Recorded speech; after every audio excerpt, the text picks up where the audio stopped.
사실은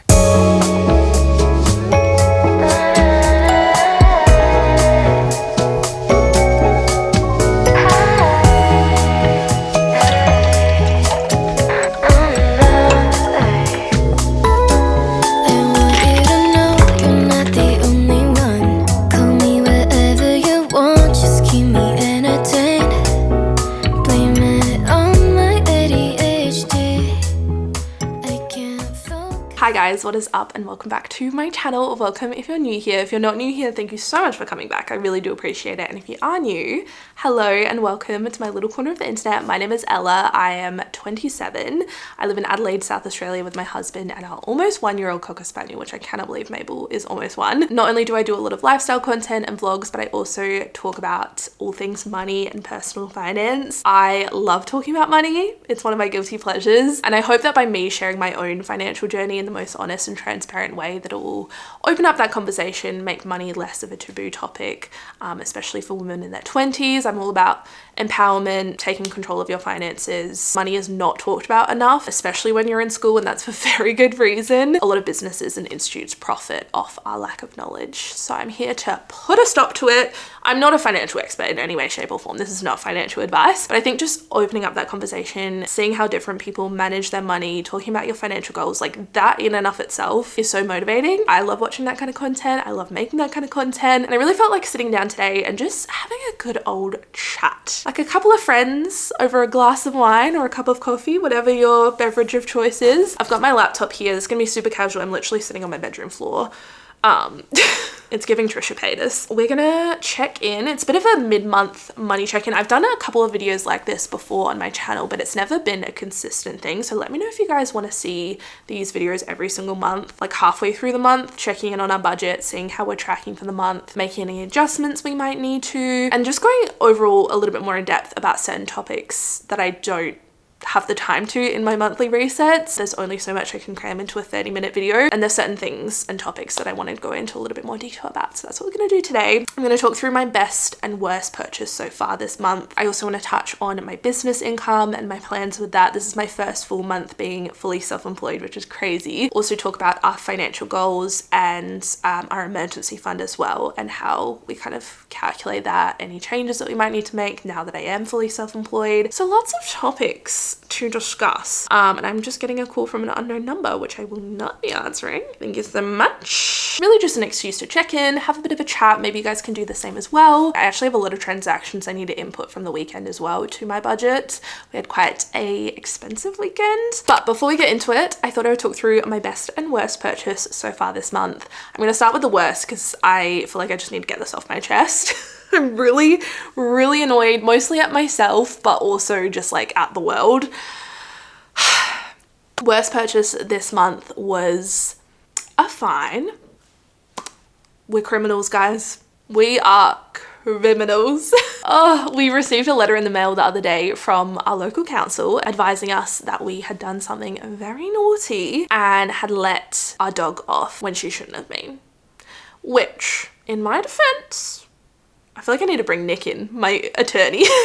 I don't know what it's like in other states actually. Maybe this is just a South Australian thing or like our local council thing, but where we live, there's quite strict laws on when you can let your dog on and off the leash on the beach. During daylight savings hours, they have to be on the leash from 10 a.m. to 8 p.m. However, on this particular occasion, we decided, you know what? It'd be really nice to go for a lunchtime beach walk. Just take Mabel to the beach. This is literally the most expensive beach walk of my life. So what do? We grab Mabel, put her in the back of the car, and we drive to a beach that we have gone to many a time and is known for being a beach that these rules don't apply to because it goes over to like a separate council. So we're on our beach walk. There's literally, it's like the biggest beach ever and there's 2 other people on it, and we get stopped by this man taking photos. I was like, oh, cool, photographer. No, he's from the council. He was actually really nice. He didn't tell us he was giving us a fine. It wasn't until we got it like several weeks later. I was like, that asshole, he could have given us a heads up. He was just like, oh, just let you guys know, like the rules have changed, the boundaries have changed, like you just have to be a little bit further up the beach. Can I scan her microchip? And I'm like, of course, she's microchipped, go right ahead.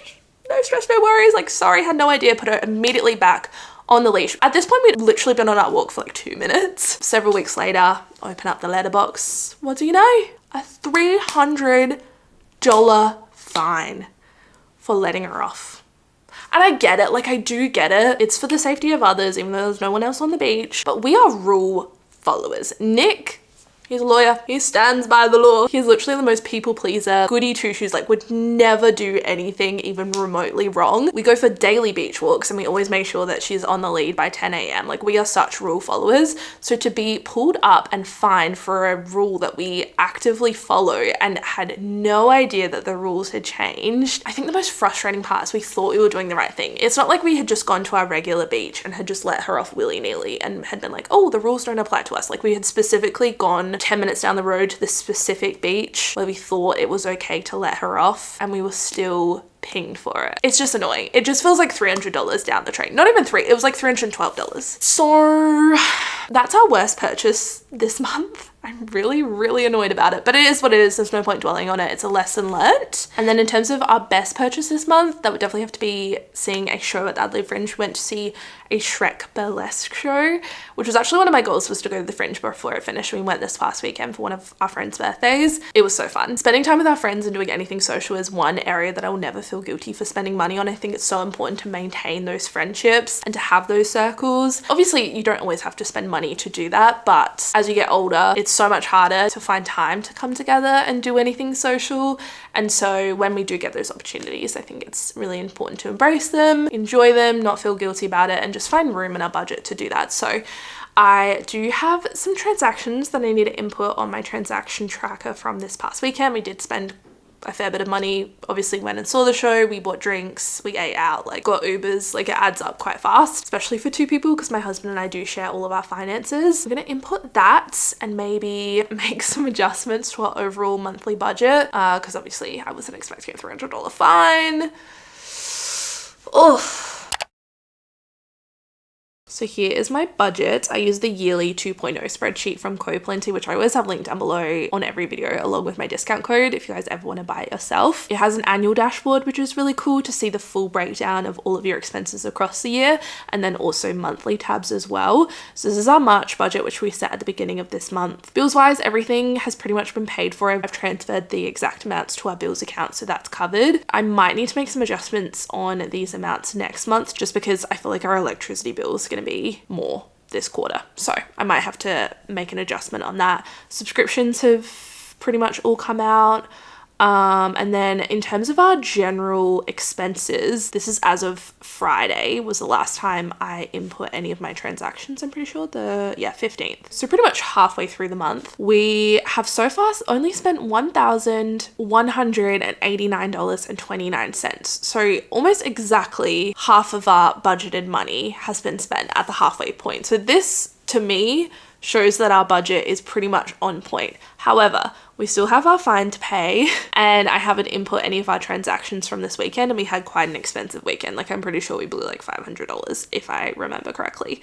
So I'm gonna add all of that up now and input everything. It was all going well up until this weekend. Okay, the 15th. Oh, we also bought a new suitcase for Nicholas. That was $157.50. This is actually a good purchase. This is probably my other best purchase so far this month. I have the exact same one. I just bought it before I went away to the Cook Islands. Nick needed a new suitcase, so I bought it when it was on sale. I think it was like 30% off, and then I had another 10% voucher to go on top of that. So we saved 40% of our overall purchase, which is awesome.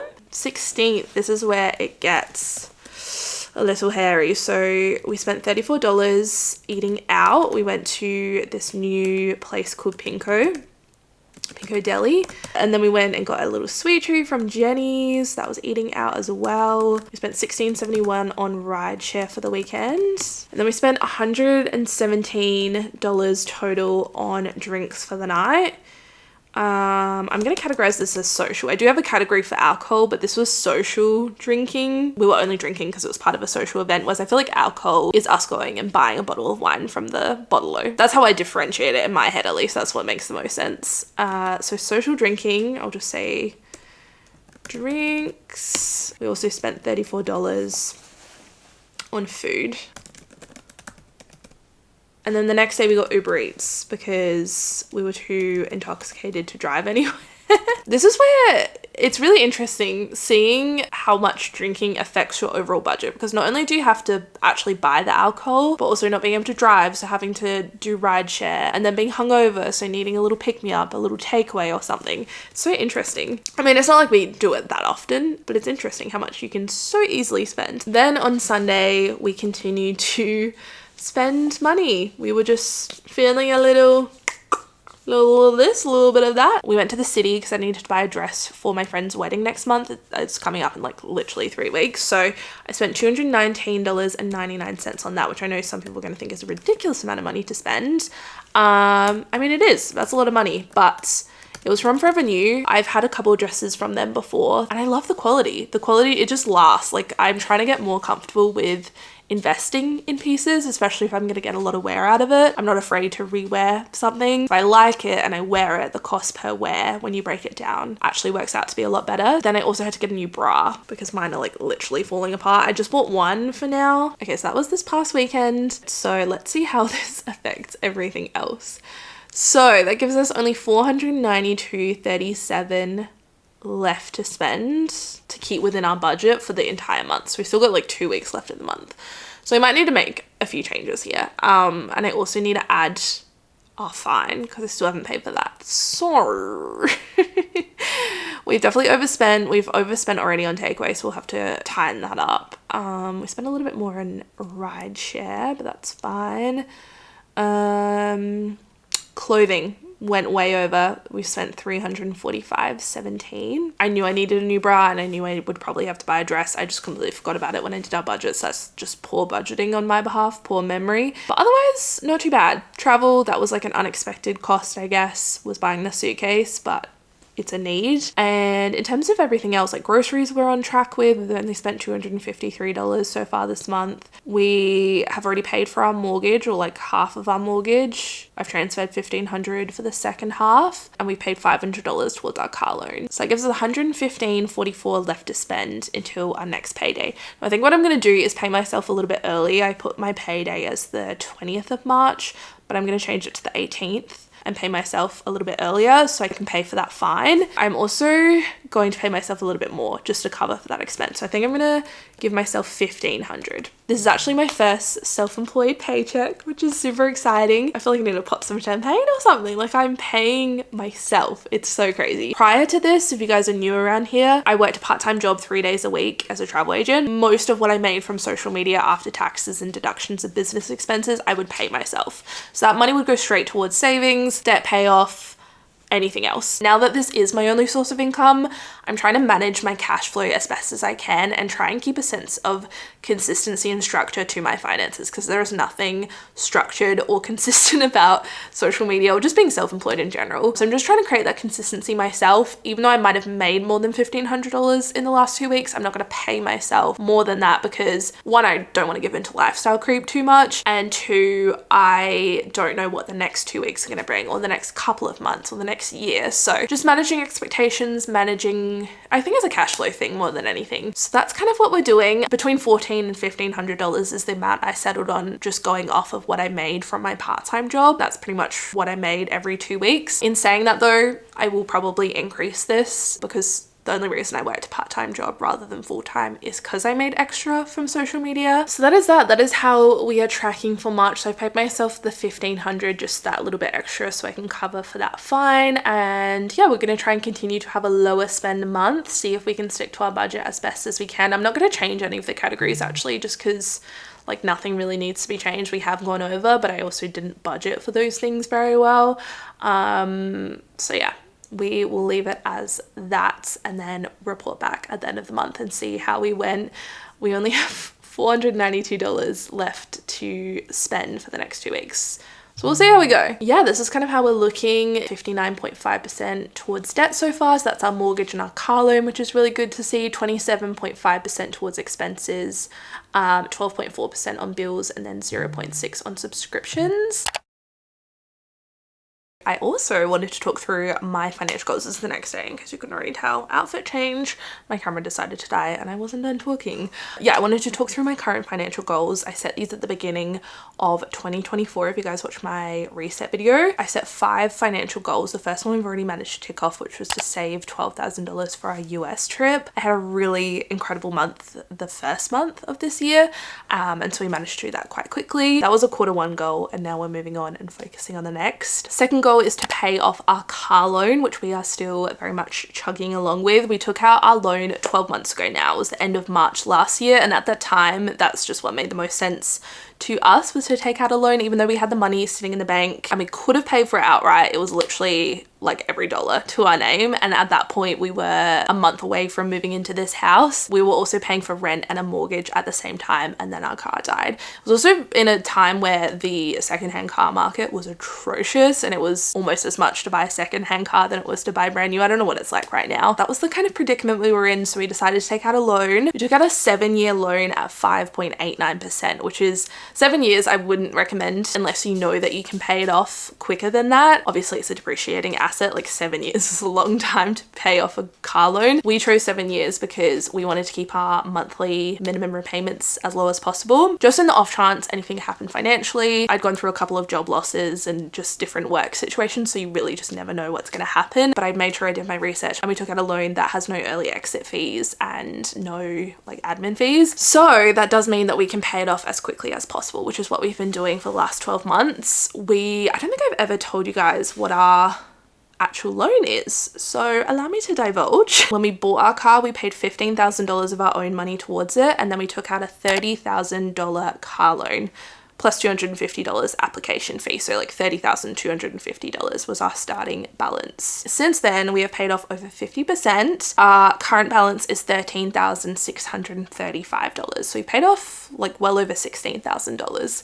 which is awesome. I'm really happy with that, especially with everything that we've had going on. And now that we're getting closer to the $10,000 mark, I'm like, just get it done. I want it gone. I'm feeling really motivated to just pay off the rest of the debt and just have our mortgage and be done with it. But yeah, that's the situation we're in. I know not everyone agrees with car loans. It's not something that I would ever encourage or discourage. It's really just personal preference and is so dependent on what kind of financial position you're in. And then next financial goal is to increase our emergency fund to $25,000 by the end of the year. I'd actually like to have this closer to about $30,000, which would be about 6 months worth of expenses. At the moment, we have between 3 and 4 months worth of expenses saved in our emergency fund, which sits in our offset account. We keep it in our offset account because it's easily accessible and will also offset the interest on our mortgage. So it kind of has two purposes. But now that I'm fully self-employed, I would like to have this be higher. I'll show you guys how I calculate our emergency fund amount in a moment. But continuing with our goals, I also want to invest every month, which we've been doing. I actually haven't made any investments this month, but I will do. I always get questions about this, like how we invest. Obviously we have our super, which if you're not from Australia is basically, I think it's similar to like a Roth IRA or a 401k. It's something that our employer will contribute to before tax. But outside of that retirement super fund contribution, we've also been making little micro investments in the form of exchange traded funds or ETFs. Investing is one thing that I'm not really comfortable talking about. There's plenty of resources out there. I feel like once you get into the whole investing world, it's almost coming off like financial advice, and my content isn't that. It's literally just me like sharing how we manage our money and how we spend our money. I don't want to ever sway someone to invest in a certain way or manage their money in a certain way, because this isn't financial advice. I'm not financially trained. But if you are looking for a good resource to get started, I'd really recommend the She's on the Money podcast. They touch on investing quite a lot and talk about the importance of it. That's how I first started getting into it back in 2020. And I use the ComSec Pocket app. And then last goal is to have 3 no spend months in 2024, which we haven't had one yet. I'm confident we can, there's still time. But yeah, those are all of our current financial goals. I really don't see us making any changes to these as of right now. I was actually looking back on my last money diary check-in video similar to this, which was back in October, and I was astounded with just how far we've come in the last few months. When I was watching myself, I was like, who is this girl? I just seemed so aimless and confused, and that's like so fair. I think I was going through a bit of a quarter life crisis and trying to figure out what I wanted to do and where we wanted to go and what our next move was. I don't feel that way now. Like, even though we aren't any closer to figuring out what's next for us necessarily, I just feel so much more at peace with it, which is such a nice feeling. I felt a lot of confusion in my personal life and with what I wanted. I feel a little bit more clarity about it now, and that reflected with our financial goals and not really knowing what to do or what to save for or where to put our money. And even though we don't have everything figured out at the moment, I just feel a lot more certainty and a lot more I guess motivation and direction with where our money is going and what our money's doing. Even if the personal stuff, like who knows what's going to happen in my personal life, whether we travel more, whether we have kids, or if being fully self-employed is for me, if I'm enjoying it, if it works out for me, like who knows what the future has in store for us. But I'm no longer letting that uncertainty affect our financial future, which is such a nice feeling, because I was really very lost this time 4 months ago. So I'm feeling a lot more clarity, a lot more mental clarity, which is such a nice feeling. And yeah, just really excited about the future and our financial goals and what's in store for us. Who really bloody knows? Okay, before I wrap up this video, I thought I would show you guys how we calculate our emergency fund, because this is probably one of my most asked questions other than how we calculate our net worth, which I can definitely do a whole video on maybe next time. Let me know what topics or things that you guys want me to talk about in these videos, because I'm determined to do them every single month. I feel like there's so many ideas I have floating around in my head about what I want to talk about in more depth that I don't have time to talk about in my monthly reset. So I would love to know what you guys want to see as well. But when we first started with an emergency fund, we had just moved out of home. We were renting for the first time. Our rent was super low. I think it was like $2.95 a week, which is pretty good. And other than that, we really didn't have any expenses. We had no car loan, no mortgage, nothing. It was literally just our rent that we had to pay for. So we started off with a $5,000 emergency fund. I think that's a really good place to start, especially if you have other debt in the form of credit card debt or a car loan, personal loan. I think paying the debt down is probably more of a priority. So we started with 5,000, then we increased it to 10,000. Then once we saved 10,000,